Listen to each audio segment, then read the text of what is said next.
Bismillahirrahmanirrahim. Assalamualaikum warahmatullahi wabarakatuh. Dan salam sejahtera dan selamat pagi semua. First of all, let's give a big hand for the two performances. Saya juga ingin melihat rupa 400 orang future leaders of University Science Malaysia. Let me savor your faces. Sebab kalau ada sampai 400 orang nak buat succession plan, should be very easy, right? But I would have to congratulate Dr. Musa and the entire team actually for being able to do the competency framework yang julung sekali dilakukan di mana-mana IPTA. Tahniah. Jadi, saya mulakan dengan mengucapkan yang bahagia Profesor Datuk Dr. Ahmad Syukri Mustafa Kamal, Ahli Lembaga Governor University,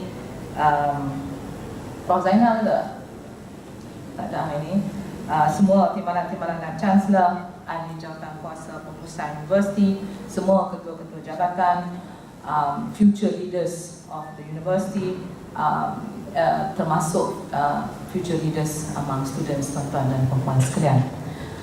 Sebelum saya bermula, saya ingin mengucapkan, saya tak pernah kata ini, tapi saya ingin mengucapkan ribuan terima kasih kepada Muazzah dan juga Nuat for preparing the slides dalam masa 1 hari sahaja. Please understand, I make my own slides, but mereka dua ni akan mencantik-cantikkan slide saya lah. So, but lepas ni nak masuk dalam my apa benda tu, and dan you can use the slides because I have a lot of data and you might want to use this data for your speeches, for your talks later in the future. So thank you for being here.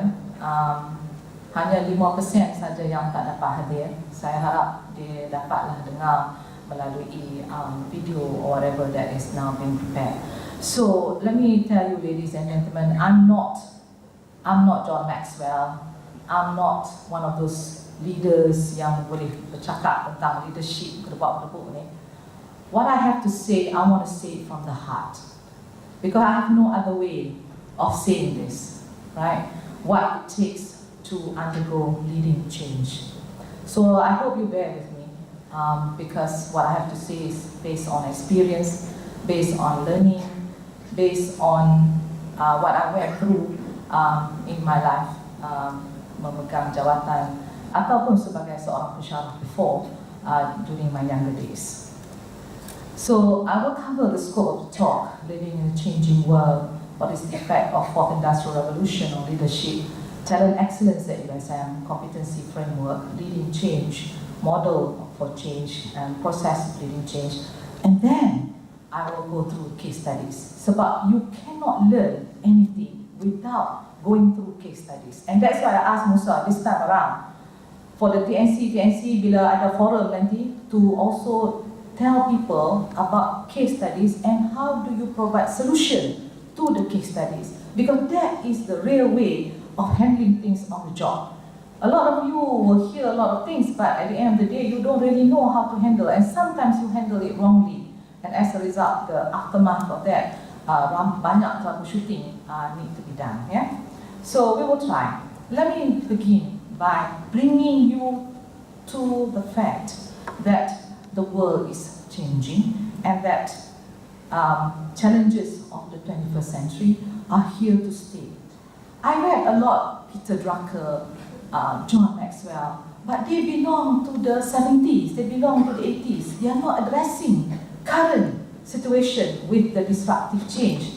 So bila preparation of the slides need to be done, and I look at all those things, yeah, some of them still make sense, but some of them are already not aligned to the disruptive change that we are now facing. Because leaders facing the challenges of the 21st century has got to change. It cannot be the same old kind of leadership that is expected. So that's why I want to touch base on this, yeah?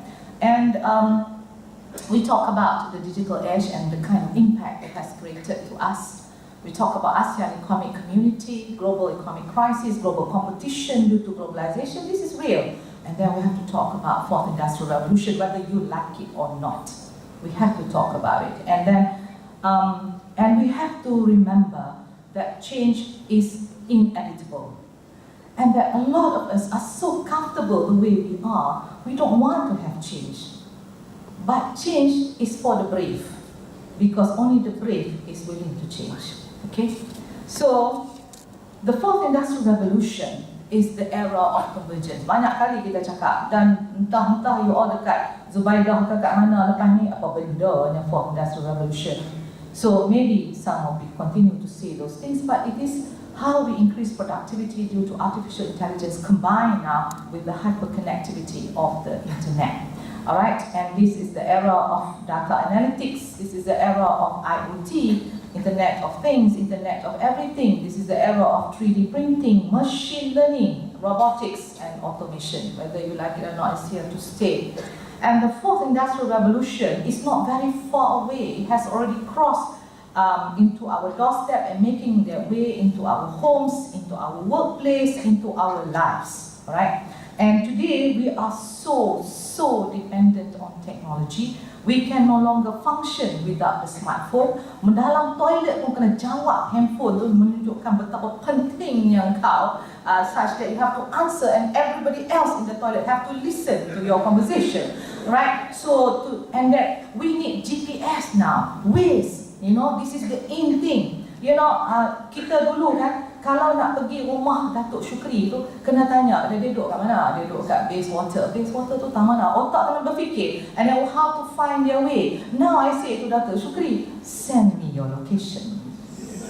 Betul tak? Now you say, send me your location. And then kita pun masuk dalam komputer terus dengan GPS, dengan way, we will arrive. It doesn't matter anymore. Taxi, katalah address apa. Dia akan type dalam Waze tu, terus dia pergi jalan. Turn left, turn right, turn left, turn right, go straight. You follow like an idiot.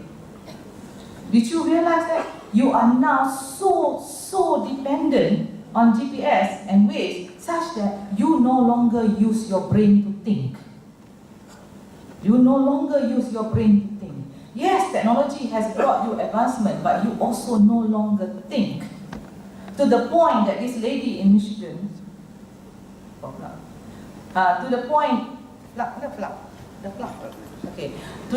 that this lady in Washington follow the Waze sampai dia masuk dalam lake. Dia nampak the lake, but she said Waze cannot be wrong, so she went into the lake, right? And you know, you've seen Mr. Bean on holiday, kan? Mr. Bean on holiday follow the Waze, tak kira dia langkah mayat ke, dia langkah orang ke, dia naik bench ke, dia akan follow what the Waze say. And I remember Professor Nazalan, don't know whether he's in the room, he went to Kepimpinan, Kelantan, followed the Waze, but he didn't know Kepimpinan, Kelantan, Waze don't work very well there.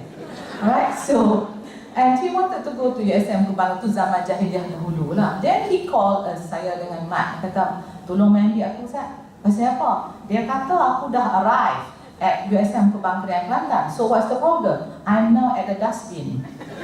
So this is the situation that we are facing, right? So we now assume that no problem. Nak pergi mana-mana. Kalau suami tak mau pergi, no problem. Call Grab, call Uber. So tak ada masalah. Lepas tu kita boleh trace lagi. Kita beritahu kat suami kita, no, I'm in Grab, trace me in case somebody nak robo saya ke apa. But trace me. So you all have that. And then now with Datuk K dengan apa bendahari kita moving now to cashless, so internet banking now becomes the in thing, you know. Siapa nak fikir pasal parking space apa, tak main dah lah ni. Semua checkbook, who owns the checkbook nowadays, right? Semua dah pergi to internet banking. And basically this is the question: is Google making us stupid? This is the question that people are now raising, because we have delegated the role of thinking to now the computers. Technology is there, but be very wary and be very careful, because to be a leader, you still need to think. You cannot be dependent on the computer so much. And then you have to remember that in order for the computers to work, we have all to be connected at all times and have this information at our fingertip. We no longer think, because apa-apa kita nak tahu, kita tanya Google. Kan? Profesor Google akan jawab immediately. Profesor Asma akan berfikir, tapi Profesor Google will jawab immediately. So again, we are so dependent on that. Do you realize that now, with Google, you now no longer read. You browse. You faham tak? Read means, you pegang ni, belek, baca, sampai you habis the artikel. Now, the way you do things, you browse. You baca information, oh, next, you browse. That means the brain no longer does the firing and the connectivity to now decide, yang ni aku nak buat ke tak mau buat ke? You have not come to any decision making, you browse. So this is why people now asking, is Google making us stupid, right?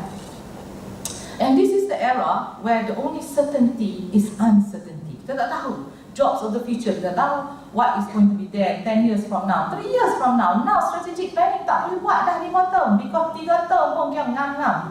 The change is so rapid. We cannot afford to do any more 5-year plan, 10-year plan. Lagi tak boleh buat. So to proactively handle uncertainty, we need to pursue knowledge. Tak boleh lari daripada knowledge. Not delegating the role of thinking now to the computer, but you yourself must undergo that. And to do this, no more silo. Saya dah kata dalam Universiti Sains Malaysia, I am very sorry, we are still working in silo. Kalau you dalam HR, kerja you dalam HR. Dalam HR, sub-sub lagi. Dalam bahagian RLKA, hanya tengok RLKA. Tak tengok lagi sub-sub bahagian yang lain. Sama lah dalam bendahari ke, dalam mana-mana ke, semuanya is now working in silo. Kalau you di pusat pengajian, dalam pusat pengajian, yang si akademik tak bercakap dengan bahagian R&D. Right? We are working in silo and yet we are in one family. One PTJ yang kecil itu pun still working in silo. Alright? And we need basically now to come out from that. You are the future leaders. Belajar. Now is the time of sharing of information. Now is the time of communication. We need to now work together. No longer working sendiri-sendiri. Faham tak? Okay? So we need now to move in a transdisciplinary or multidisciplinary manner. And with the advent of the digital era, ideas now cross border so fast. As I am talking, Minaci itu dah komen dah pasal kita send. Terus, the next one dah dapat dah semua send. Alright? So, there you are. Move information very, very fast. And sharing economy, however, now is the new business model. Tak boleh dah. Sebab tu saya welcome mai daripada Vietnam lah, universiti mana daripada Vietnam, ranking dia entah ke mana, tapi we still find out that we need to collaborate. We need to collaborate because ada saja yang dia ada yang mungkin penting pada kita. And ada saja yang kita ada yang mungkin penting pada dia. So therefore doesn't matter ranking apa ke benda pun, I welcome to come to USM because we need to now work together, right? And if we are now going to work together, trust and trustworthiness is very, very important. I say this many, many times. If I look at your face and I cannot trust you, there is no way I'm going to work with you. So your character matters. You nak jadi leader, your character matters. Because if people in your group do not trust you, then you cannot be their leader. Because without trust, there is not going to be any respect. Okay? When we talk about the future, nations around the world are already preparing for it. And that is why we have United Kingdom moving smart, sustainable nation, a European Union with sustainable lifestyle, Japan, Society 5.0, China, major power in ICT, Singapore even is going to smart nation. You nampak Malaysia tak dalam? We talk about the future, we talk about the advent of 4th Industrial Revolution, which is already coming through our doorstep. You nampak Malaysia lah, preparing, okay? So, but all these countries, when they are preparing for the future, despite the advancement of technology, nampak tak? Common theme dia apa? Sustainability. Bunyi macam Universiti Sains Malaysia. That means we are on the right track. Betul tak? Sustainable for the future, that is what kita punya theme. For sustainable future. creating higher education for a sustainable future. That has always been our thema. That means we are on the right track, even in the 4th Industrial Revolution. And the importance of STI or STEM, science, technology, engineering, mathematics, to drive their future. And you look at these countries, macam mana mereka prepare to move into the 4th Industrial Revolution. Those countries yang ada in pink tu, macam China, Japan, South Korea, Singapore, they concentrate on moving their talent. Maknanya daripada sekolah, daripada university, they concentrate on taking care of their talent. And dalam talent tu, they take care about STI, Science, Technology, Innovation. Tetapi dalam countries yang green tu, seperti United States, seperti Germany, they concentrate on advancement in manufacturing and automation. So this is how countries prepare. But unfortunately, Malaysia in the recent conference, pengarah SIRIM menyatakan mereka dah merata-rata all the industries in Malaysia, termasuk 98% of which is SME. Hanya 1% of industry in Malaysia dabbles in Industry 4.0. You know already, we are going to be in bad shape because we are not prepared. Selagi kita ada foreign workers in this country, selagi itulah we will not change. Because it's cheaper just to have the foreign workers to work. Why should we change to computerization? Why should we change to automation? Why should we change to robotics? Not necessary. Foreign worker ada, okay? Kita boleh buat belaka. And that is why Malaysia will now be affected big time. But dalam semua ni, higher education blueprint is the only one that addresses Industry 4.0. Sebab kita tahu, kalau kita di university tak pay attention, any mistake we make now will affect 20 years from now, 10 years from now. Ni budak-budak universiti ni, mereka menjadi pelajar. Mana ketua-ketua pelajar dalam bilik ni? Where are you? Tak ada apa? Ada? Angkat tangan. Seorangmu je. Okay. Except for higher education blueprint that talks about knowledge, industry and humanity. To prepare kita punya curriculum and to prepare the way we have to redesign higher education to now fit for Industry 4.0. Ladies and gentlemen, you cannot wait till a house burns down to buy fire insurance for it. We cannot wait until there are massive dislocations in our society to prepare for the 4th Industrial Revolution, says Robert Shiller, Nobel Laureate of Economics in 2013. Maknanya kita kena ada vision lah. Kita kena tahu. So 4IR is no longer an imagined future. It is happening now, and industries that do not prepare for 4IR will be left behind. But we have to understand what 4IR is about and how now it's transforming our economy, our social, our ecological, cultural context in which we live. But this rapid change brought by 4IR that now will reduce the need for labor, and new ways now will be now happening for people to now perform work, will therefore now have a great influence in the kind of leadership that is needed. And I hope that bila kita go through the core competencies nanti, semua speakers will also have to address macam mana sekarang ni these changes need to be there in strategic thinking, in all the other aspects, service delivery, macam mana kalau sekarang ni dah involve automation. So leadership today should now be prepared for the disruptive change. What are the skills now needed in 4IR? STEM is the fuel of the future economy, and STEM is very much needed in the era of 4IR. Therefore, we need to encourage mestilah the young generation to move STEM, because makin lama makin meruncing the number of students that is now taking STEM.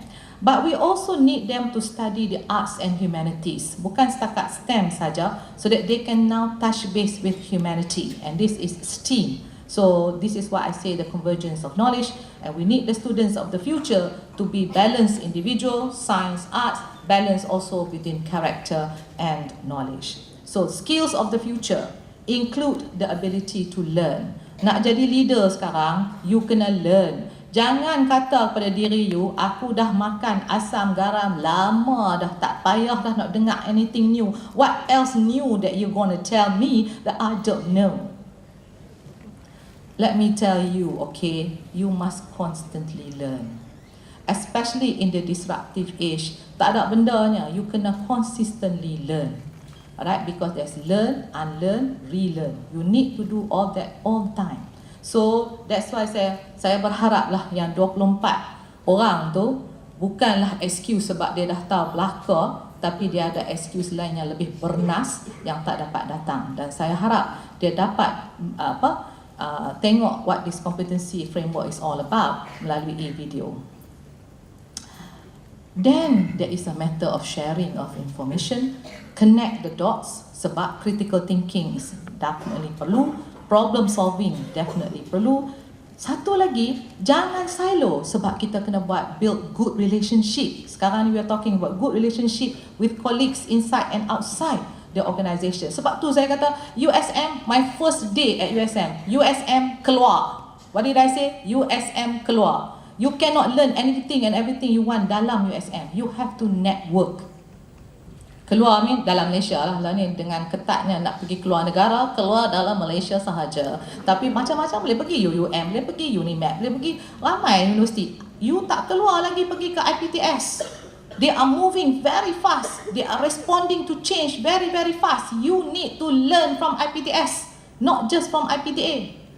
You need to move out, keluar dan belajar daripada IPTS, especially the big IPTS, because they are responding to change very very fast. And there's a lot of unlearning we have to do because we are moving at a snail pace. Alright, and the ability to understand how technology and society interact to drive progress for all stakeholders. So let me now touch base on what is the effect of fourth industrial revolution on leadership. Before I do that, let me talk about leader versus leadership. Right? Being a leader has a gender attached to that, because a leader can be a male or a female. Betul tak? But when we talk about leadership, then there's something else, right? Because leadership is the ability, ini attributes lah, the ability of the individual to influence, to motivate, to enable others, contribute towards the effectiveness and success of the organisation. In short, the ability to influence people to produce results. That's why saya kata charisma tu penting, motivating ability penting. How can you get people together? You cannot get people together. You sendiri pun tak turun padang, you kena turun padang juga, you know. So these are the things that need to be there. So, but unlike being a leader, leadership sebenarnya should be gender neutral. Attributes, okay? So it should be gender neutral. Because, but the way society has decided what comprises leadership is very much gendered and stereotyped. See what I mean? Men take charge, women take care. Allah dapat dekan wanita lembek. Kalau dapat dekan lelaki, take charge. Kalau wanita take charge, dia kata, what a domineering woman. Queen control. Nampak? Perception. Alright? Leadership qualities seperti aggressiveness, taking charge and being competitive are all traditionally associated with masculine characters. Cuba saya ada dekan yang take care. Allahu Akbar, aku dapat lembut ni faham. Betul tak? Betul tak? Antara kita apa? Perception,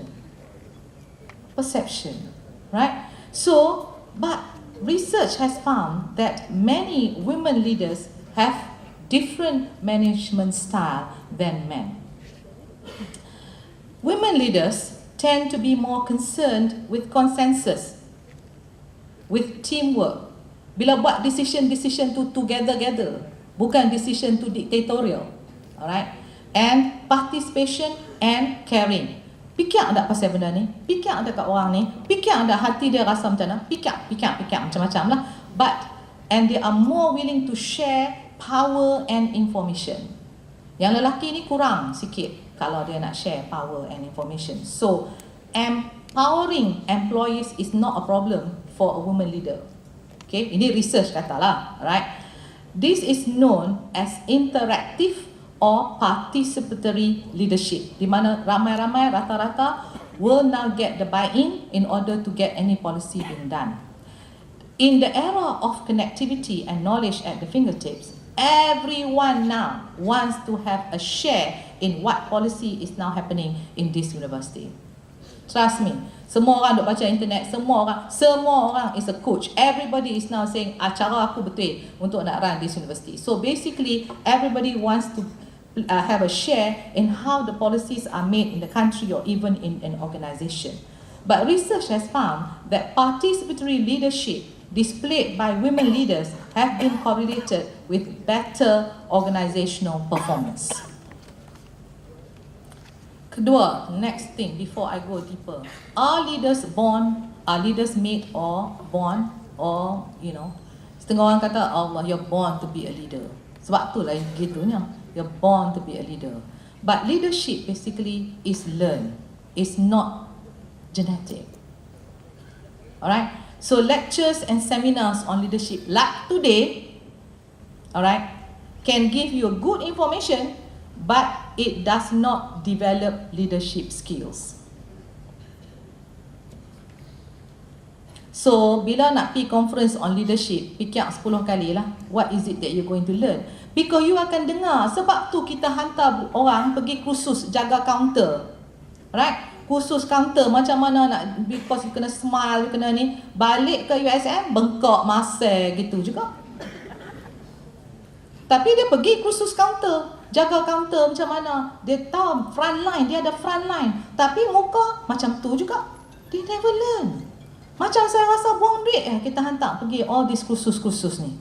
Because when you come back to the organisation, if nothing change, you have to be status quo juga. Because you seorang nak make the change. Tapi pada diri you, why can't you smile? Jumpa saya dalam elevator pun. Nak pergi tingkat mana ni? Muka aku duduk pelekat dekat elevator. Dia boleh tanya kat aku nak pergi tingkat mana. Itu saya duduk sebelah dengan gambar saya tu dekat elevator. Hai, tak tahu kamu aku ni siapa? Cik, dengan agahnya. So saya pun rasalah mungkin tingkat 6 kot. Tak apa, dia pun tekan. Okay. But anyway,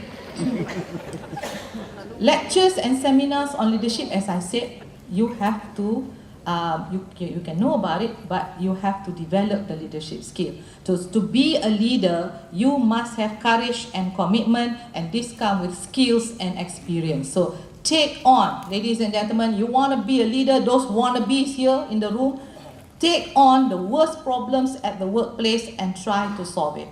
Because the more you take on, the more you learn. Because when you're not yet the number one, you can afford to make mistake, because from this mistake is what you learn. When I was TNC PNI before, I went to Tan Sri Zoo. Pasal apa? Saya kena jaga parit, longkang, biawak, ular, TNC PNI, jaga bendahari lagi, jaga semua. Why can't I share with my TNC, Syukri ada, segala apa, Suzy ada, Omar ada. Kenapa I tak boleh share punya work? Banyak sangat ni, RNI saja pun belana dah. Tan Sri Zoo kata, tak apalah, carry on. Right? But in retrospect now, when I went to USIM, it was like everything just come together. I know how to move bendahari, I know how to move pembangunan, I know how to move anything in USIM. Because everything I went through. And if you go through all that in a very big university, you masuk to a small university, it's sop-sop-sway. So what I'm trying to say to you is that I didn't regret all the things that I had to do when I was in medical school before, when I was in Inform before. I didn't regret, because all the hard work that I do, prepare working paper, bila aku jadi DG, tak ada masalah. Paper I tahu macam mana nak prepare, nak masuk kabinet, nak masuk parlimen, I know how to prepare. Tapi berapa di antara kita yang bitching all the time? Kalau bagi banyak kerja, complain dia all the time. I hope that you in this room do not behave like that, because you don't have the qualities of leadership. What did I say? Leadership, you gotta learn. You gotta experience. You gotta have the skill. Because if you don't play soccer, ni aku nak cakap macam tok lelaki aku lah. If you don't play soccer and you tell the soccer team how to play soccer, the soccer team will listen to you ke tak? Of course not. Betul tak? You have not turun padang, you have not done anything, you want to tell people how to do things? Of course not. They won't listen to you. You will not be the voice that they will search among others. No. You have no circle of influence. Ni, tak usah pergi jauh-jauh lah. You sekarang ni bekerja, suami you kerja, anak siapa jaga? Maid kan? Maid jaga kan? Okay? Maid tu ajak anak hang everything.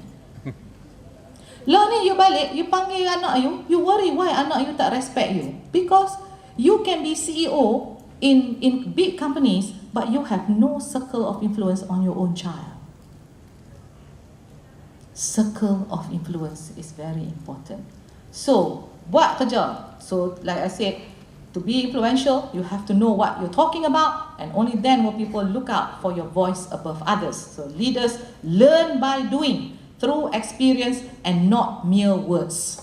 Turun padang, learn. Kalau pendaftar bagi you banyak kerja, terima. Kalau VC bagi you banyak kerja, terima.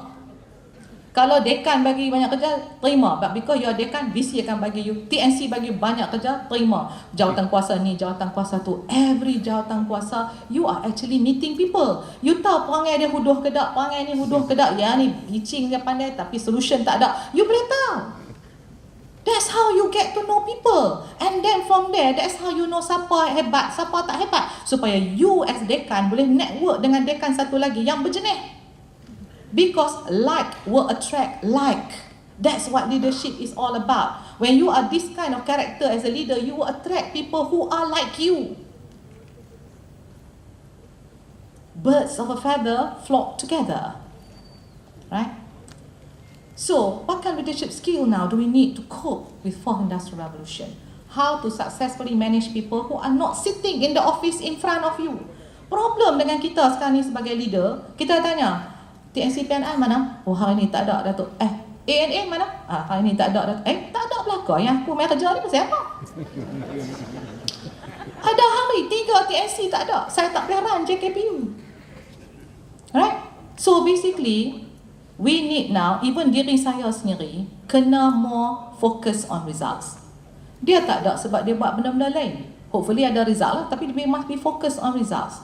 So, kalau kita asyik kena ada orang tu depan muka kita saja, we cannot undergo flexible work.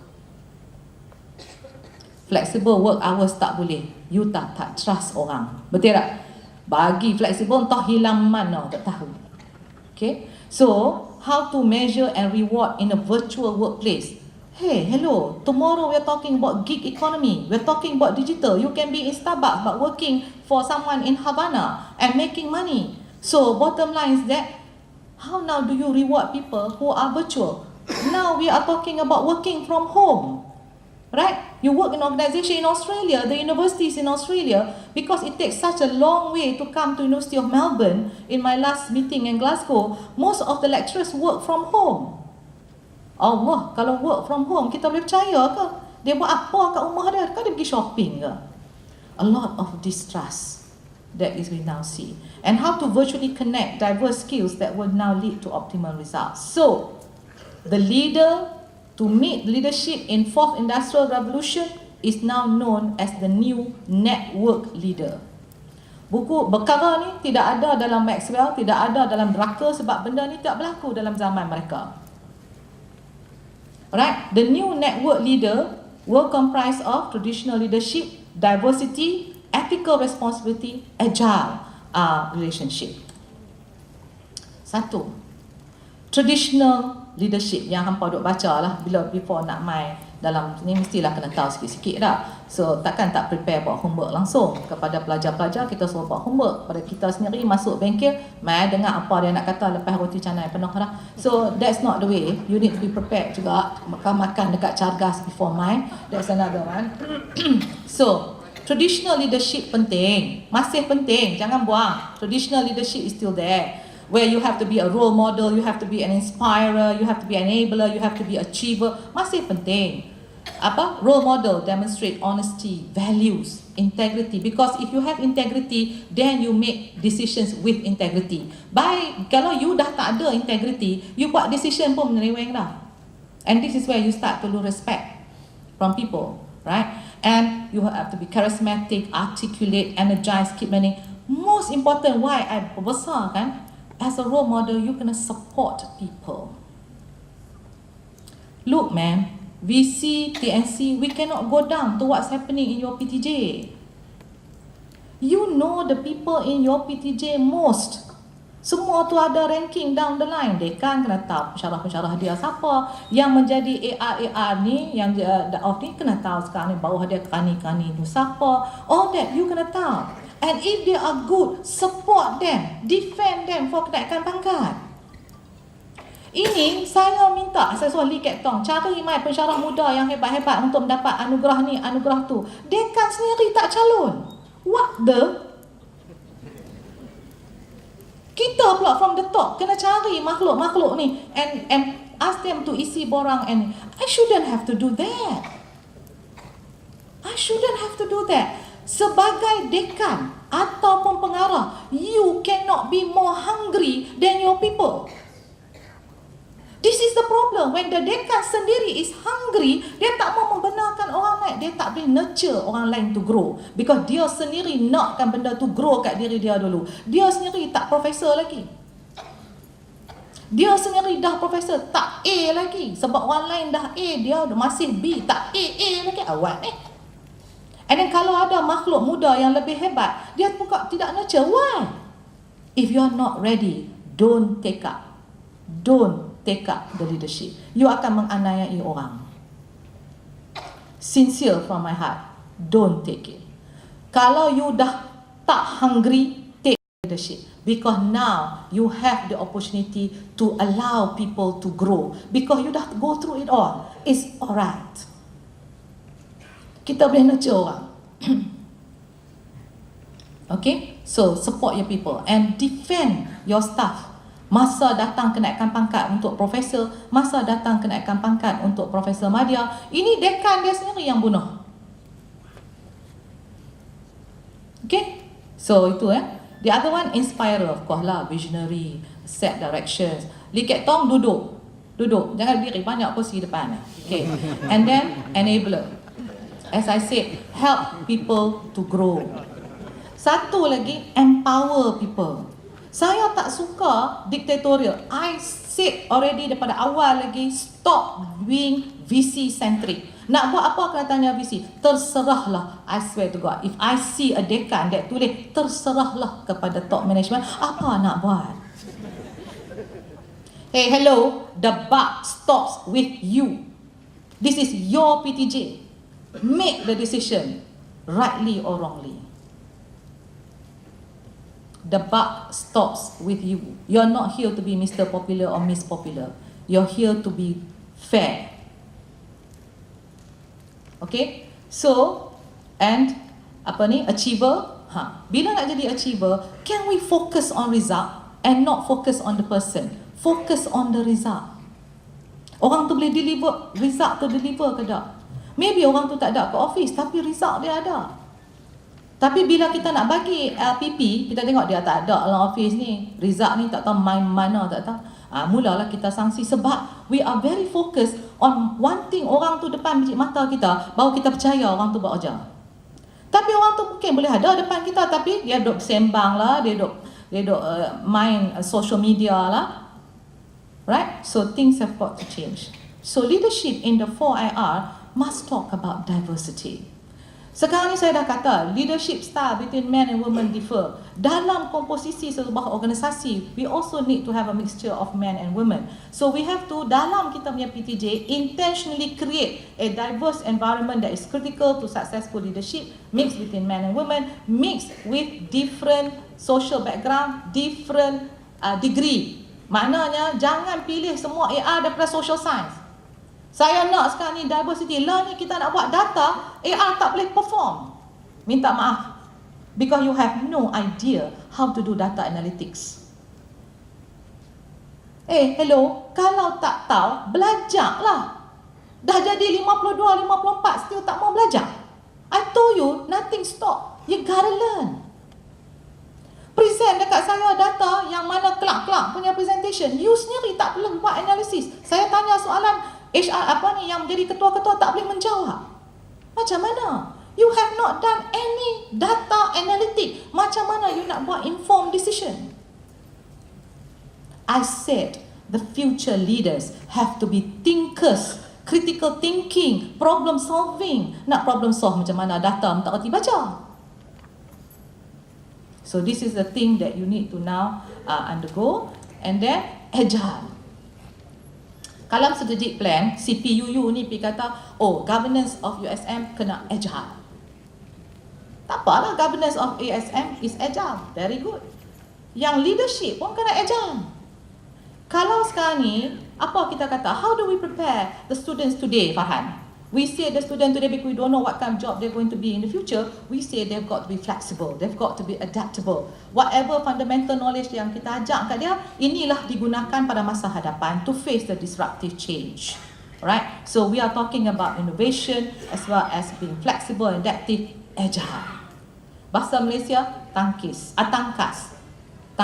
ya. So can manage multi-generational. Maknanya tak kira lah kalau dia leader dan dia tu muda, dia still boleh handle orang tua-tua with respect dalam dia punya PTJ. Bukan dia tak boleh bersembang dah dengan orang tua-tua dalam PTJ. Dan can adapt to the changing needs of the workforce and adapt very, very fast. Because those who survive are those who respond to change. Right?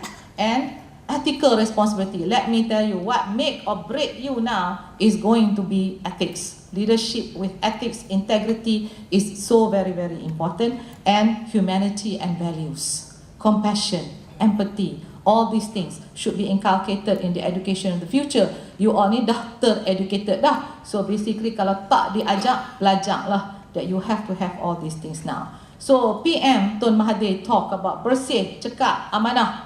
I kena tambah satu lagi. Bukan I lebih hebat pada PM, tapi I kena satu lagi untuk face the future that is disruptive. Kita kena agile ataupun tangkas. Maknanya respond to change. Because end game of 4IR is about humanity and values. Walaupun ada high technology advancement, we are still talking about humanity and values. So what can you expect in the future? Most business will now want to recruit more women than before, especially among male-dominated industry. That is the prediction. So, wahai kaum Hawa, you are in demand. Because of your management style, the way you think. So, nothing to be apologetic about, because this is what they need in the future.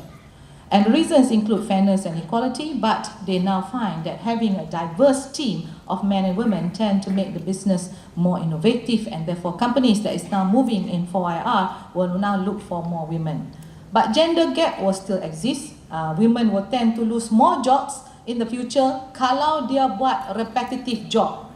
Jadi clerk, jadi lawyer pun Watson dah take over. So PUU, your job is also in trouble. So basically women, kalau dia terlibat dalam repetitive job, this will now be taken over by robots. So jadi clerk, jadi apa semua, jadi AR pun tak lama juga, because this will now change. So if you are now not to be replaced by robots, you need to have knowledge and skill that is not and cannot be done by the robots. You need knowledge.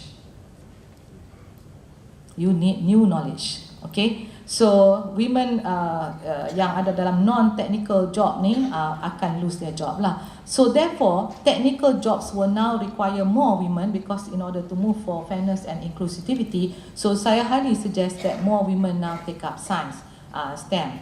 And roles in caregiving where machines are unable to replace, this is another place where that is very good, like healthcare, therapies and all that. Okay. So what do you do in the era where machines are now here to stay? The presence of the machine is not your enemy. The machine should now empower human to be more efficient, because now most of the repetitive job you don't have to do, the machines will now do, and now you can do better job. But better job macam mana kalau you sendiri tak ada knowledge, tak ada new skill? This is the problem. Be careful, because jangan jadi macam taxi driver sekarang yang marah-marah pasal Grab car. Because you're not prepared that the 4IR is already here to stay. Betul tak? Now people are using Grab. People don't call for the taxi anymore. So, this is why I say, jangan dah terlambat, baru nak tersentak, baru nak bangun. So you have to now know what it's all about. So as you embrace the inevitable, you need to be creative and innovative, and the key is for the workforce to have new skills, upgrade existing skill, new knowledge, and that's why kita offer you to do critical thinking and lifelong learning via MOOCs and online courses. Okay, now I come to the ground, what it's all about, talent excellence at USM, coping with change, right? Motto kita, we lead. 1969, we come up with this, we lead.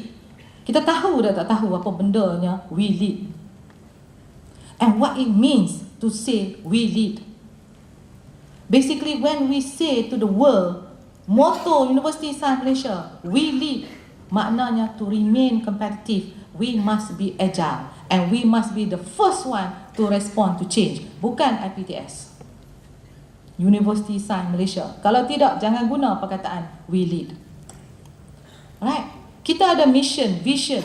Kita ada university yang ada values, yang ada trust. Tapi I trust you, you don't know what the values and trust of this university is. Mission, vision pun wallahualam. Sebab tu saya tanya kepada Dr. Musa, kenapa masa interview makhluk-makhluk ni untuk kenaikan pangkat, kita tak tanya soalan-soalan basic macam ni. Bila dia kena tanya soalan basic macam ni, dia kena hafal baru dia tahu. Dan bila dia hafal, baru dia dapat hayati ke tak? Hafal is not even equal to hayati.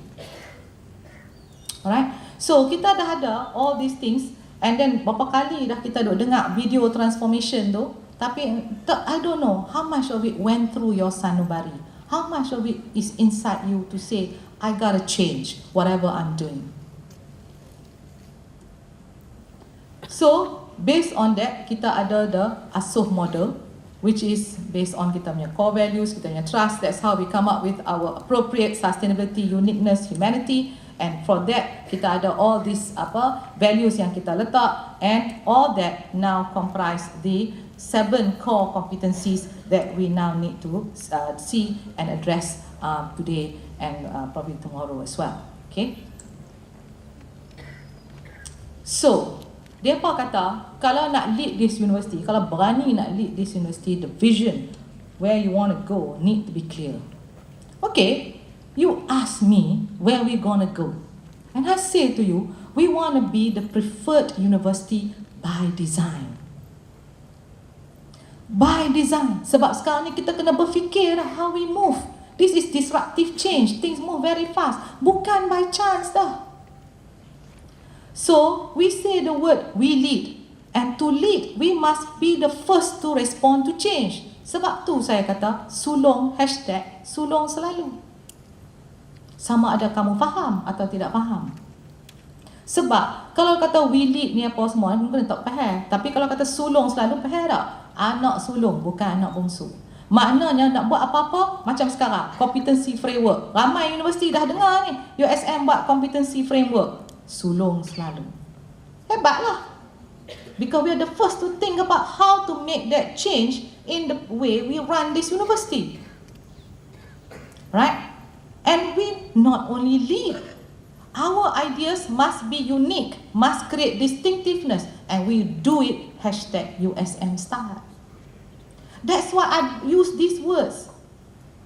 Supaya senang, vision clear, #USM style. Nak buat macam mana hanya pasal, tapi cara USM style. Because kita ada cara tersendiri. As Tan Sri Zul always say, what is normal in USM is innovative outside. Betul tak? Bagi kita normal je. Tapi bagi orang, OMG. You know? So this is what we mean. But when we start to do that, I need to bring you to say #syukur selalu. Bila kita tak bersyukur, we cannot move on. We keep on bitching. Apa yang kita dapat, orang lain lagi teruk pada kita tak? #syukur selalu. Right? And a leader, as I said, will always attract people who reflect the leader. So kalaulah University Science Malaysia is a leader, because motto kita kata we lead, then we must determine what is the profile of University Science Malaysia. Di KL, budak-budak boleh tahu, ni budak Monash, ni budak Sunway, ni budak Taylor. Dia boleh tahu cara budak tu pakai, ni budak Lim Kok Wing sebab semua hitam. Alright, so macam mana ada kalau pergi dekat Pulau Pinang, kalau kita masuk Cargas ke Kapitan Kling ke mana kan, kita pergi ni budak USM. Macam mana kita tahu? Tubuh besar, ya? Tubuh besar sebab makan nasi kandak seumur. Okay? Macam mana kita tahu ni budak USM? Sopan ke? Saya kalau akak nilai, saya tahu mana satu budak usin. Saya boleh tahu sebab yang boleh bawa menantu tu budak usin. Saya tercari-cari among student leaders and among ni, mana makhluk hebat. Tell me, hebat. Macam mana profil hebat? Barulah, tak apalah kita royak dia hebat. Tapi macam mana kita kata, ni kita kenal ni. Ni si Farhan ke Adnan masuk USM. You can tell, cok kat sini ada. Kalau saya berjalan, cok TKC itu sentiasa ada. Tapi masalahnya saya ada cok USM ke tak? Itu yang kita nak tahu. Apa dia cok? Rahman, apa dia cok yang kata ni USM? Style kita apa USM? Alright, so because so that we can attract students and staff that reflect us. Okay, USM setakat yang saya tahu is always known for our hospitality, tip-top event management, and we do it with style even on a low budget. That orang memang sentiasa puji. Baru ni pelapis pun fantastic. Semua orang puji bagai nak gila. Alright, even though budget is not that high, but we still do it #USM style. Dan apa benda Allah ni, I wish I can bottle it and jual that. And that is it. That every staff yang masuk ke USM will now be fed with this bottle. That they now know this is the USM spirit. Do you understand tak? Tapi kita tidak buat macam tu. Orientasi kita kepada staff baru. Kalau saya masuk kerja dekat US, first thing corporate profile apa semua dia cerita, this is what this company. You dengar pun you kata, oh wah, I really want to be a member of this. We don't do that. Right? Balik-balik kita tunjuk video transformasi. Video transformasi is not intipati yet what this is all about. So HR, you got to figure out. Schools, you gotta figure out. Video-video yang I tengok ni, dia membawa or not. Itu yang saya duk tanya ni. Sebab yang duk ada ni bercerita, tapi bukan, to say, yeah, I wanna be part of it. Right? So, and we need to create and nurture this culture, bottle it, sell it. That is the USM brand. Alright? And because, as I said many times, you are USM and USM is you. Say this many times. Wherever you go, ni makhluk yang pakai baju korporat USM, tolonglah jaga. You masuk meeting pakai baju korporat USM, you tanya soalan yang tidak bernas. Yang orang kata, what the? Mula. I rela pakai baju kurung lagi supaya orang tanya ni mana soalan hebat macam tu? Ni orang USM. Right? So I am very careful about wearing corporate. Sebab you makan kat Cargas, you pakai baju corporate. Kalau you makan during lunchtime tak apa. Kalau you makan outside of lunchtime, hello, nampak tu clear. Nak wayak bui lah bagi siapa-siapa yang terlibat amat memahami. Okay. So lain kali di dalam baju corporate ada t-shirt. Buka macam Superman. Bila nak pergi Cargas, buka, buang baju korporat, t-shirt saja berjalan. Balik ke universiti, pakai balik baju korporat. Jangan ikut apa saya cakap lah.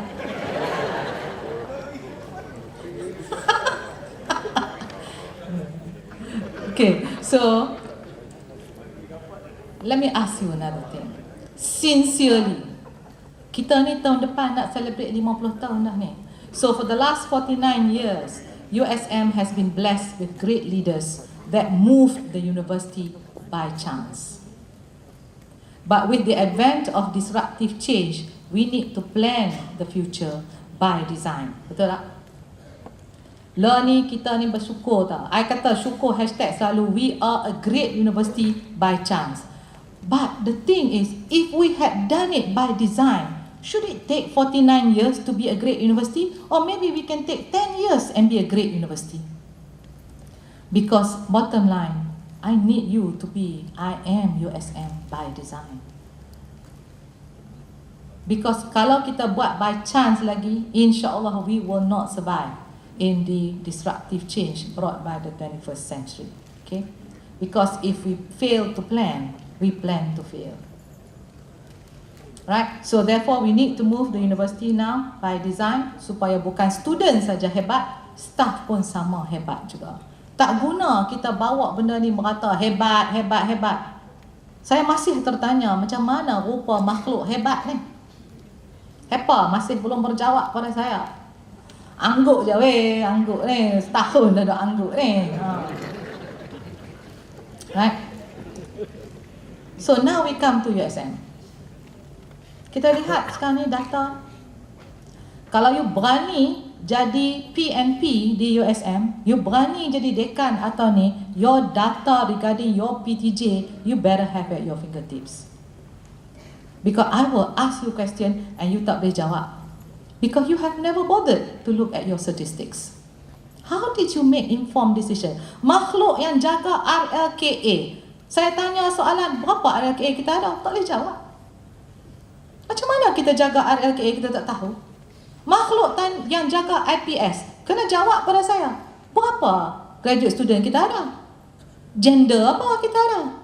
Baru duk cakap kat saya, oh berapa kita ada, lepas tu daripada negara mana. Sebab saya tanya negara mana. Kalau saya tak tanya negara mana, sekarang saya nak tanya gender apa. Dah sudah baru kena cari. You faham tak? Patutnya data ni Rosman mai kat saya. Bukannya saya kena tanya baru data tu mai. You dah kena tahu, insting kena tahu apa cara nak slice the data. AR di IPS juga kena tahu dah apa cara nak slice the data. Because data for leaders of today should be now your second skin. Right? You notice that my talks will always have data. Okay? Because I need to make informed decision. I need to know. Ya Allahu Akbar, dalam USM, kebanyakannya adalah support staff. 68.12%. And I asked already, is this a profile of a university? Patutnya academic staff Belanda, you pernah pergi kat US ke mana? Dalam semua dekat PTJ di US, satu wanita tua tu saja yang handle. Dialah clerk, dialah secretary, dialah semua-semuanya. Betul tak? Satu ya. Kita dalam satu PTJ seronok nak cerita kat saya, I have 70 staff. PPSP, Belanda staff you, right? Are you proud to tell me that? I don't think you should be proud. Because you are not efficient. Neither are you effective. Because it takes a lot of staff to run your PTJ. Okay? So, that's one. Dan kita minta gender. Bila saya minta gender, keseluruhannya 46% lelaki di University Sains Malaysia, 54% wanita. Tetapi bila kita tengok kenaikan pangkat, alright, bila pelaksana ni yang paling pelaksana is kat sini, alright, moving upwards kat sini, okay. Yang pelaksana ni macam 50-50, wanita lelaki, tutor ya terlebih wanita. Sapora kena tengok juga, siapa ada tutor dalam ni kena tengok juga, awak terlebih sangat wanita.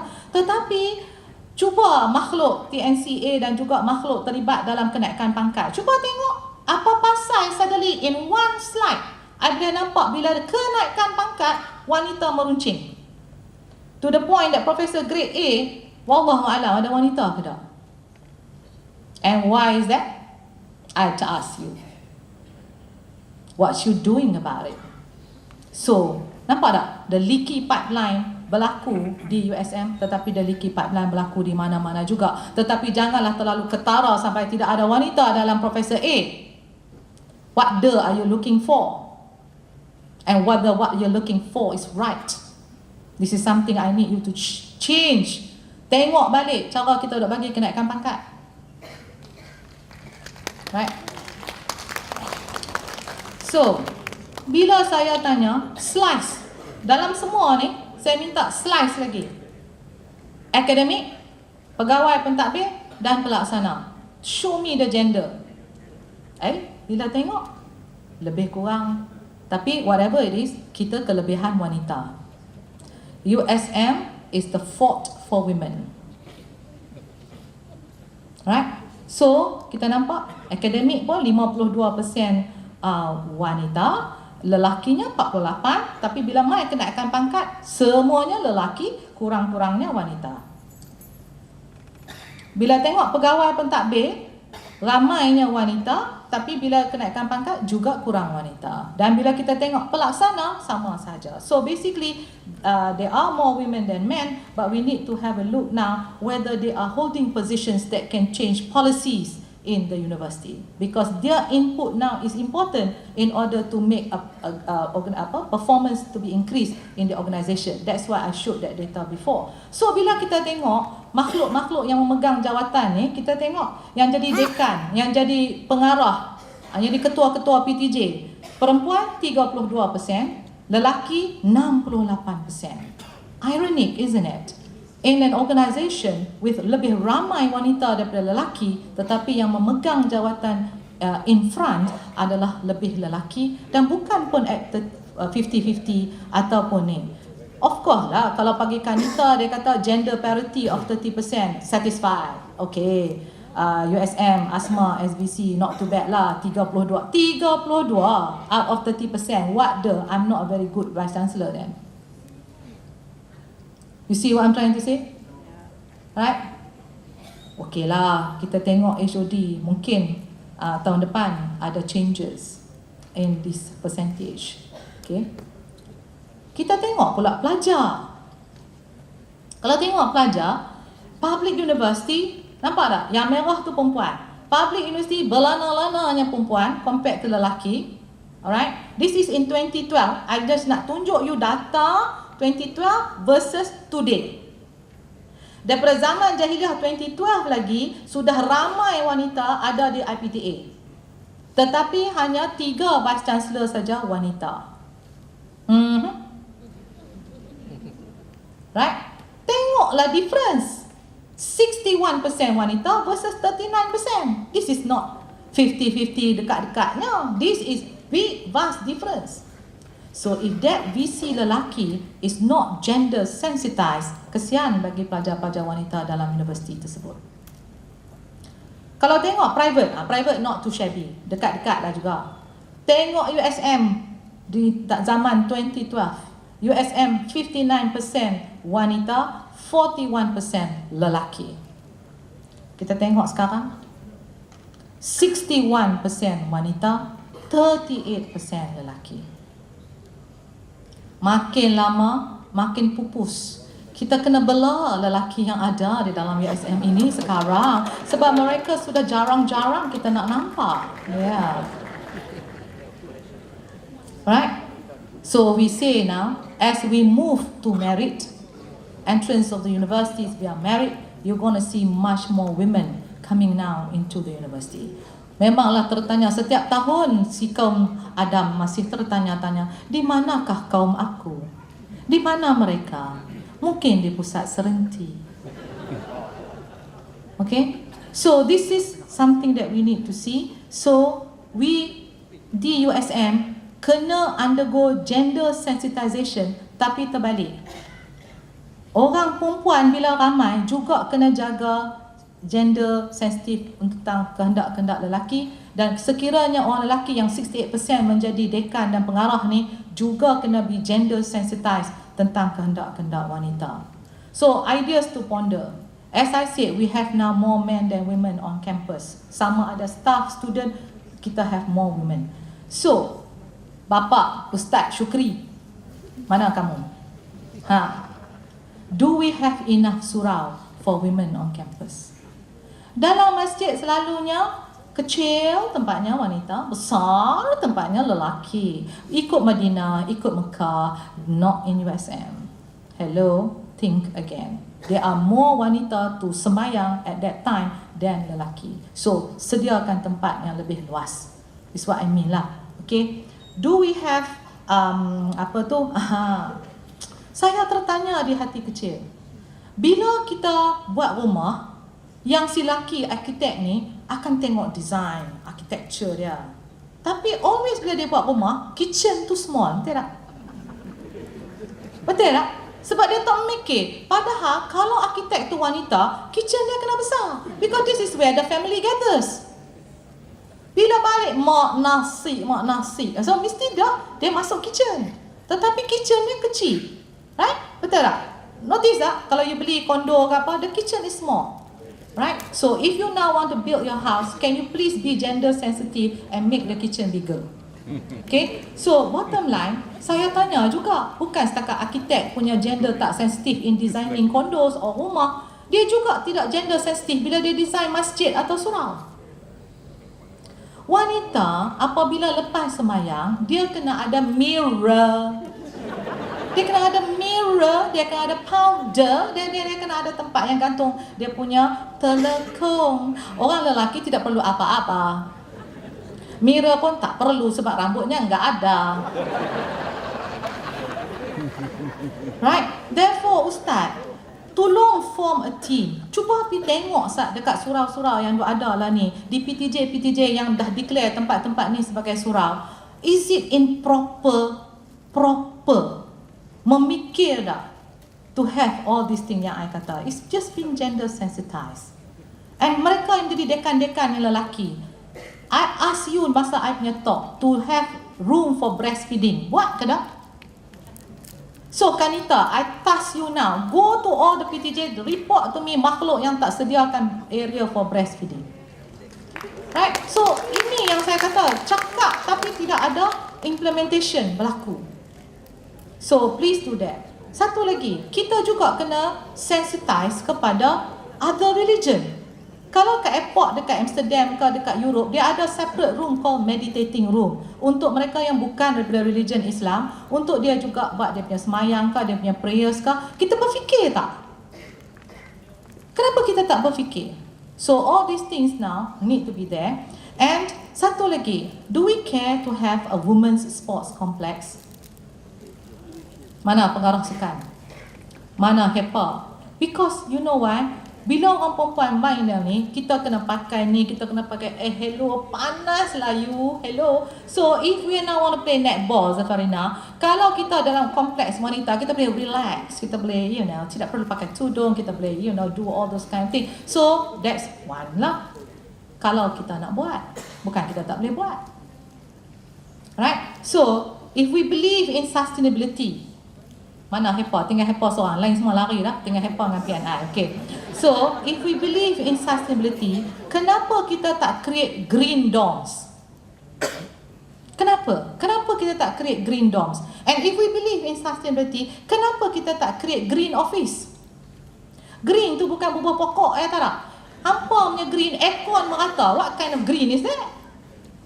Kalau tak ada aircon, komplain selalu. Panas. Right? If sustainability, you change so that you have more wind power, you have more all these things. Kenapa tak green? Kenapa tak more solar? That's part and parcel of green. I think you need to study a lot more things in terms of knowledge lah, rather than ni. Barulah by example we lead. So excellence, we cannot offer high impact competitive education program if we don't have competent talents, and we need to upgrade their skills. They need to be multidimensional, and that's why we form this talent competency framework yang sekarang ni dilakukan. And the framework will assist USM to align talent management activity like recruitment, training. Dalam buku tu lebih hebat dia punya ni, training, succession planning, retention, performance management of both academic and administrative. I want to talk about recruitment. We need to undergo strategic talent planning overall before kita buat recruitment. Now post is now difficult. Zaman dulu berpost belana-belana, isi. Lah ni berani nak isi semua ni, siapa nak bayar dia punya gaji? Dengan budget tak ada, how we going to now pay for the salary? So don't talk to me about isi. Okay? So basically, what are the areas to hire? It's not only dekan, it's not only about teaching. You have to also think about the research, vacuum. So sekarang ni mereka dalam recruitment punya panel kena fikir, ini mungkin area yang kita perlu untuk teaching, ini area yang kita perlu untuk research. Who to hire makes all the difference, because who we hire will influence greatly what kind of university USM is. Bila dekan dan pengarah Bila pergi ke HR kata ni dekan, tambah pula dekan yang vokal, aku kata aku nak orang ni juga. Tu dekan yang vokal kan, tunjuk power. So basically yang HR, yes tuan. So hire pula makhluk-makhluk ni. Okay? Without actually looking at the overall planning. Dekan yang cakap banyak dan very high powered ni, buat strategic plan ke tak? Masa dia buat strategic plan, dia fikir ke tak khusus yang dia nak hire pensyarah-pensyarah ni will be jumuk ke tak in the future? Perlu ke tak in the future? And then dekan-dekan yang bagi nama-nama ni, fikir ke tak sama ada sekarang ni bicara-bicara tak kat majlis? Majlis setuju ke tak? Kau you sendiri-sendiri buat decision, you bagi list dengan you punya exco saja, because exco semua kawan-kawan you, so therefore you move the agenda to the point that we have too many of a certain field because you happen to come from that field. And then orang lain yang jadi dekan selepas you terpaksa terima so many of that field, you pun tak tahu apa nak buat dengan tu, bagi ke orang pun orang tak nak. Right? So these are the things. And then kenapa kita tak form majlis terlalu? Sebab dalam Senate mesti juga ada PTJ yang tak cukup jumlah majlis yang dilakukan. You takut orang-orang yang komplain dalam majlis ke, which we call disruptors, you takut kat mereka, you malah nak form majlis. Tak boleh. You nak jadi dekan, you better handle people. Because nak jadi dekan is people management. Habis cerita lah. Nak jadi pengarah is people management. Kalau you tak hebat benda ni, tak payahlah. That's why you have to learn first. And that's what this competency framework is all about. Right? And disruptors pun, jangan dalam mesyuarat banyak komplain saja. Apa solution hang? Bagi solution, jangan komplain saja. So these are the kind of things that help make, because 80% of a success of a PTJ atau university is in the recruitment and selection of the people. Kita pilih wrongly, memang kita akan juga rasa the backlash of that. And as said many times, you are empowered to do your job effectively. Enhancing, satu lagi, what is the role of HR? The role of HR should coordinate and look for redundancies in and master plan the overall. Sekarang ni, even among admin people, jangan duk ambil AR ni adik-beradik you ke apa ke, ambil semua AR, certain percentage saya membenarkan untuk keluarga, untuk apa, certain percentage, tapi bukan semua kena ambil melalui yang social science ke, komunikasi ke, mana juga dalam science, dalam biology, dalam mathematics. Ni sekarang nak buat data analitik tak ada orang. Yang ada ni semua tak boleh buat data analytic properly. So sekarang terpaksa hire new batch yang boleh buat data analytic. So saya cakap dengan pendaftar, if we have to do it, we have to do it. Because yang ada tak boleh buat data analytic for me. So this kind of things now become very important. And cari makhluk yang sekarang ni are thinkers. It's so difficult to get people who are thinkers. Banyak dua, tak tegak tak buat. Tegak boleh buat. Tapi why kena tegak? Patutnya you boleh buat dah. Right? So this is the thing. Especially because you dalam bilik ni are future leaders. I'm not talking to the mass. I'm talking to the future leaders. Alright? So, and then do not work in silo. Saya dah kata, the ability to communicate. Ini sekarang ni kita punya big problem. Ya? And leaders are about, as I said, people management. And, okay, bila kita recruit HR, bila kita recruit this talent, tak kisahlah academic staff ke, ataupun AR ke, atau support staff ke, we ask them to flounder. We bagi mereka ni, lepas tu at the end of the day, kita buat LPP. Kita measure mereka by chance. Kalau sekarang ni orang tu tak flounder, orang tu dapat 2, kita bagi good marks. Kalau orang tu tak tahu apa nak buat sebab nobody train dia, kita bagi dia low marks. Kita kata dia AR yang tak bagus and so on and so forth. Ataupun academic staff yang tak berpotensi. Macam mana nak potensi sebab yang dia ada sebagai senior pun tak ajak dia. Tak ajak dia how to do better. Sebab yang senior pun went through that as well. Tidak siapa juga mengajak dia.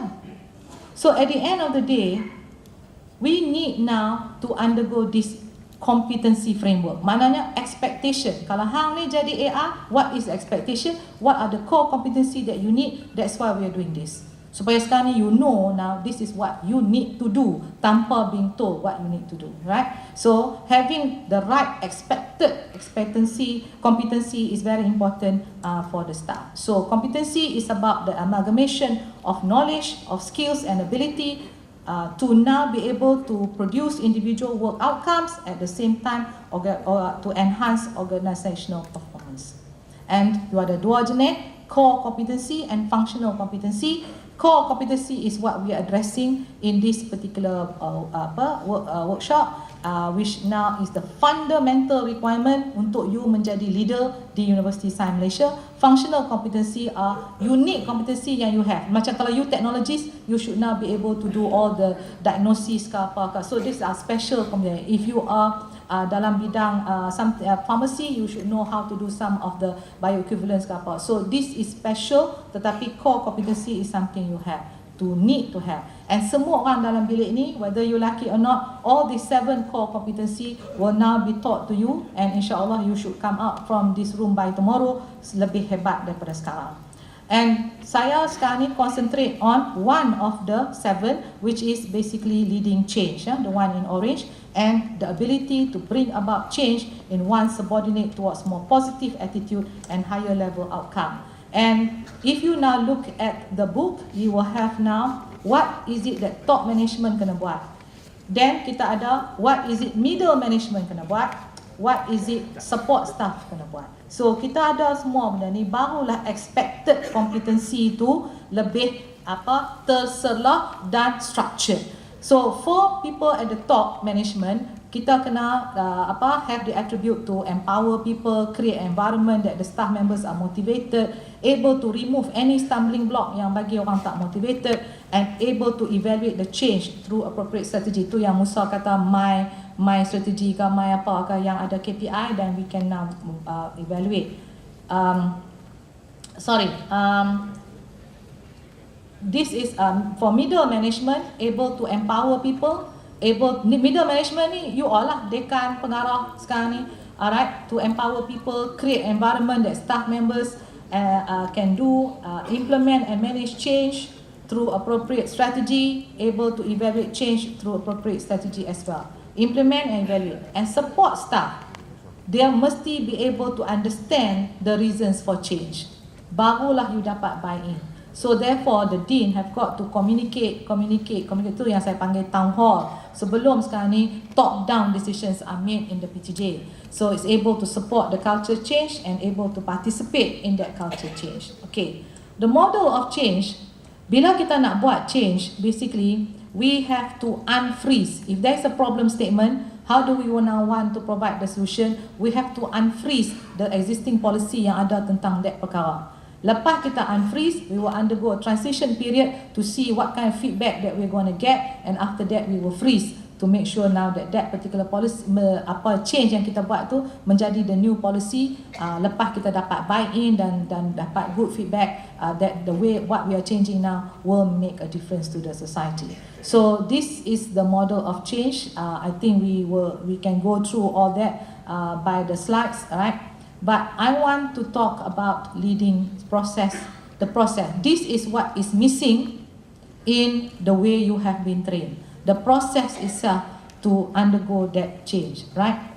As I said, change is the new normal in the 21st century. First of all, kalau you sekarang ni nampak masalah, identify what are the barriers to change. So that we can remove this barrier and design and implement strategy basically to remove these barriers. Barulah change boleh berlaku. And bila nak buat change, it has to be about enhancing the employee or organizational performance, because there's no other reason for you to change. But if you do not communicate well and get the buy-in among the academic staff ataupun among the support staff, that change will not happen.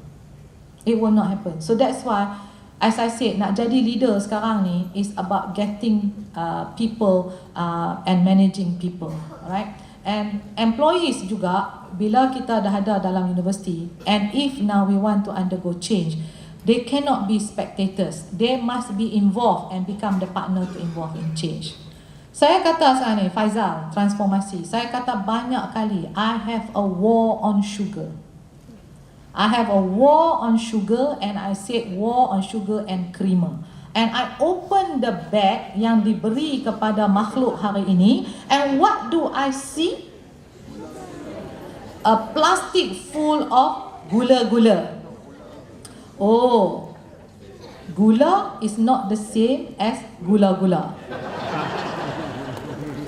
Tera, what I ban is gula. What you have is gula-gula. So it's alright. Betul ya Fazal? Angguk, berani angguk tak aku? So ini bagi saya dah engkar. Tapi ini juga menunjukkan bahawa you don't give a foot what I said about obesity. Dah lah you all tak exercise. Aku suruh exercise, tak exercise juga. Saya kata USM Fit, hampa tukar jadi USM Feed, F-E-E-D. Saya kata sekarang ni, kalaulah you tak exercise pun, paling huduh, kurangkan gula. You bubuh gula-gula. Are you trying to be cleverer? Or you not realize what is good for you? I'm sorry, this is about you. So saya haraplah, walaupun transformasi meletakkan gula-gula di dalam you punya file, sila refrain from taking the gula-gula. Alih hampa dah perhabis dah.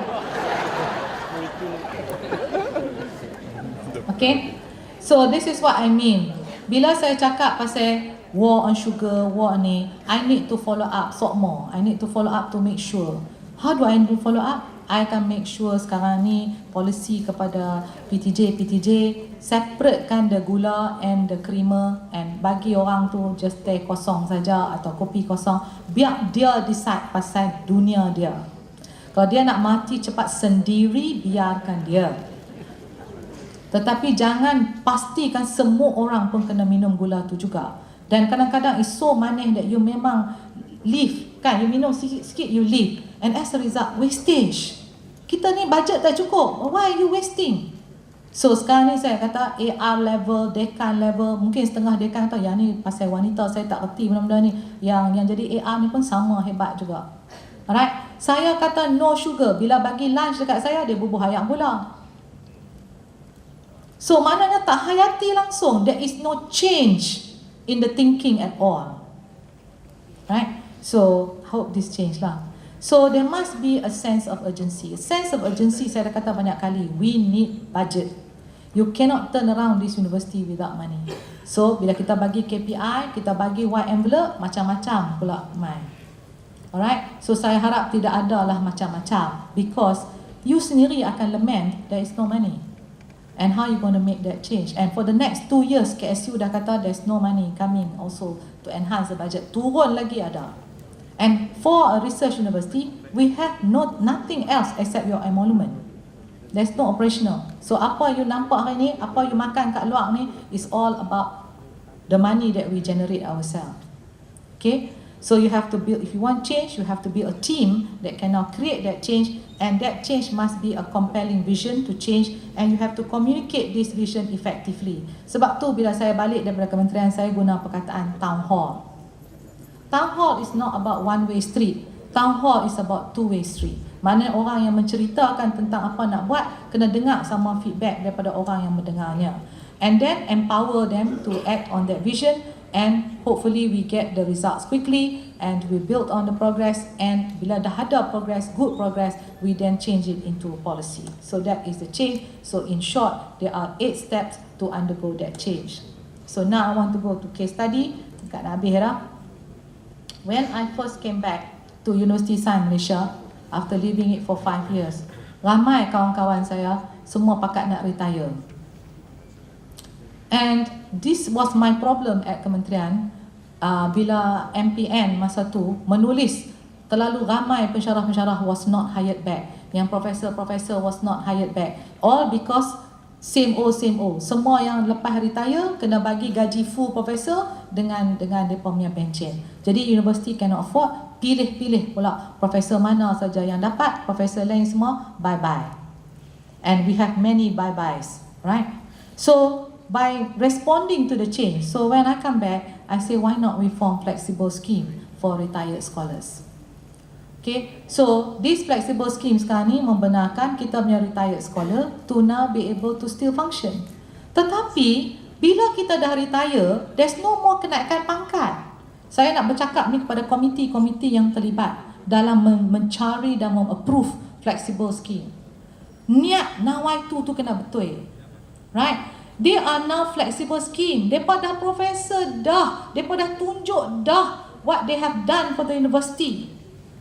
If we lose one professor, 30 tahun dia punya wisdom. I lose 5 professor a year, 150 years of wisdom I lose in 1 year. Can the university afford that? Think of the wisdom that they have. Not awak mereka tak produce paper, awak mereka, nak hire mereka dalam 1 year, macam mana nak produce papers? So that's why saya kata, bila kita dah hire them back, mereka dah tunjuk dah, bukti dah kebolehan mereka. Mereka dah A dah, B dah, C dah dalam USM masa mereka bekerja. Mereka dah retire. They should now be able and allowed to do what they like to do best. Yang dulu kena jadi dekan, tapi sekarang ni nak buat research. Okay, bagi dia research track. That's why I asked to have different tracks. Tetapi walaupun di dalam that track, pelantikan mereka hanya untuk 1 year. So basically they cannot do very much in 1 year. Raman pun tak boleh bagi grant kalau dalam 1 year. Sebab what kind of output can they do? Can they give? Tetapi they need to mentor. So dekan-dekan bila nampak flexible scheme boleh mentor, this is why you keep them. If they are now pilih track teaching, dia mengajak full course, you keep them. So this is what I'm trying to say. It's not your job to tell whether we got money or not. For as long as we say we have money, why you want to terminate? Tapi janganlah bubuh, terserahlah.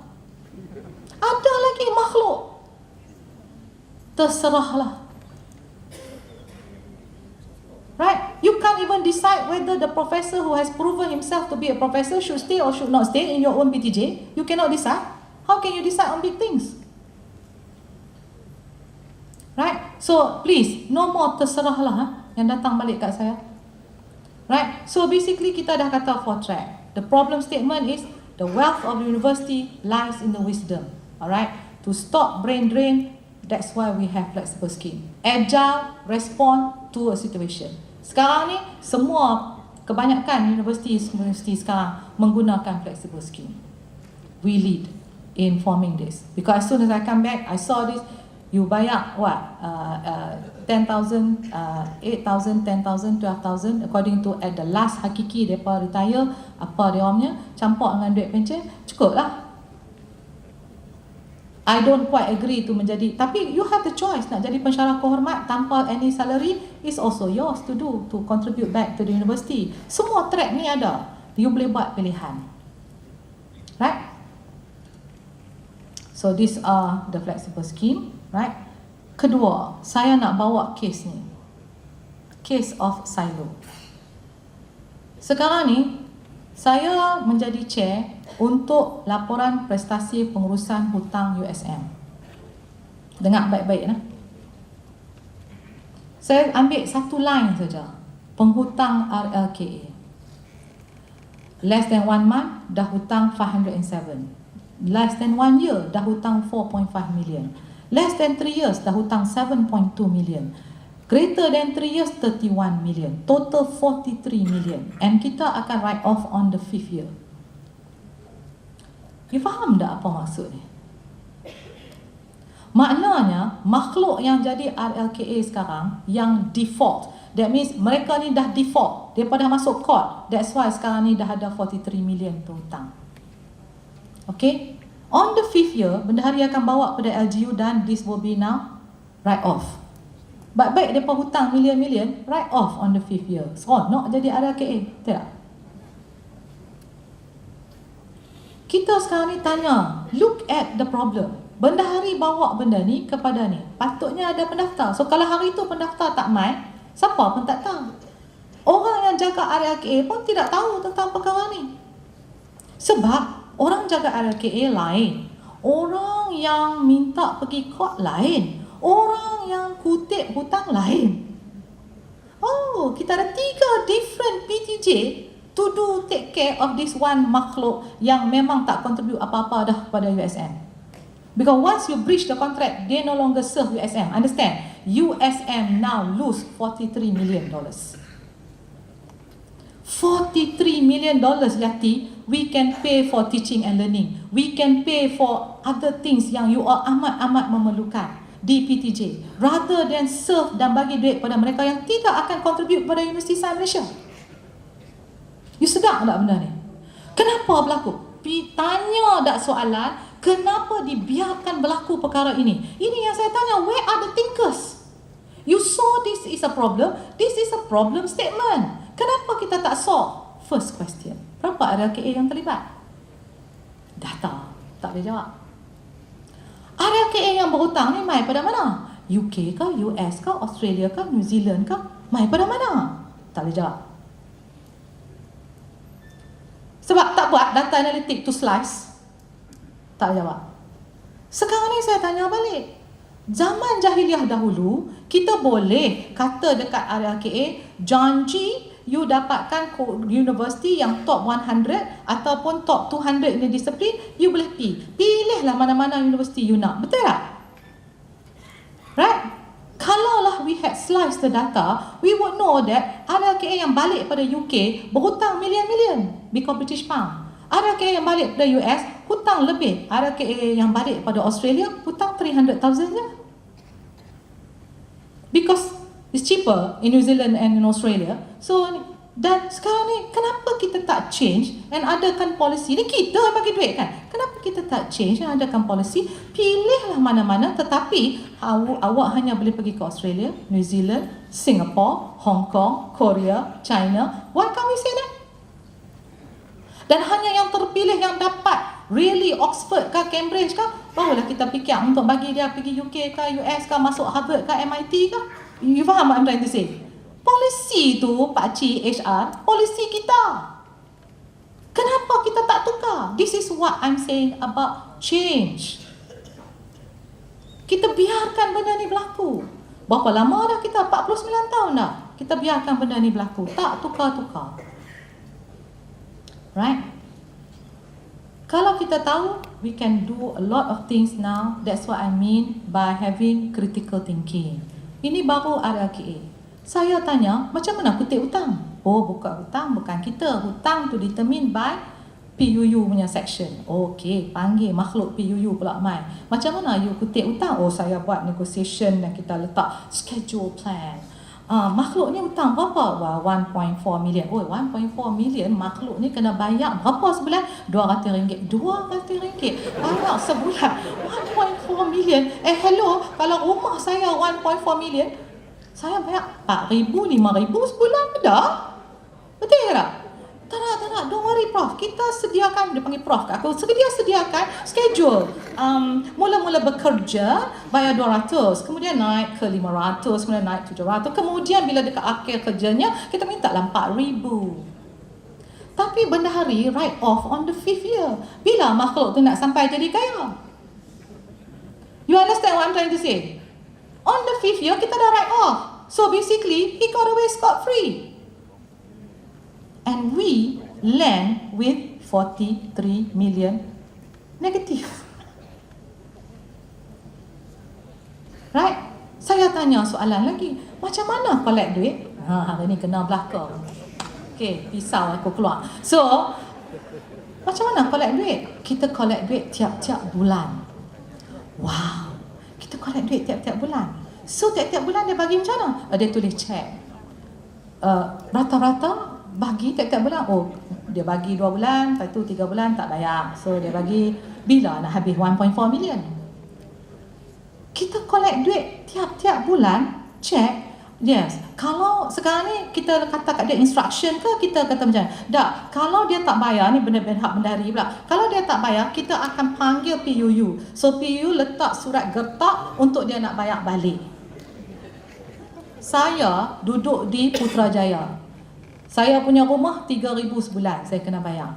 Landlord minta kat saya 2 bulan down payment, post dated check for 1 year, or instruction from the bank that I'm going to put money in his bank for 1 year. Betul? Kita ada teknologi, kita ada tool. Kita masih menunggu dia dan mendoakan dia mengeluarkan cek setiap bulan. Is this how we do things? Kenapa kita tak minta post dated? Kenapa kita tak minta instruction from the bank? Siapa kata itu adalah hak dia untuk berhutang sampai banyak macam tu? You understand what I'm trying to say? So ini di antaranya, kalau kita make this small change, it means big time kepada the amount of hutang that we are going to now hopefully lower lah kalau kita dapat berfikir lebih. Because, ladies and gentlemen, it's insane to continue to do the same thing over and over again and expect to get different results. Because it is not the strongest of the species that survive, nor the most intelligent, but the most responsive to change. Right? So, VCs come, VCs go. TNCs come, TNCs go. Deans and directors come, you go. Right? But very few are remembered. Very few are remembered with respect and fondness. And I hope that by you undergoing all this competency framework, you will be one of those that will be fondly remembered and respect, because you must be the change you must be the agent to make that change. So, ladies and gentlemen, thank you very much for your time. Assalamualaikum warahmatullahi wabarakatuh.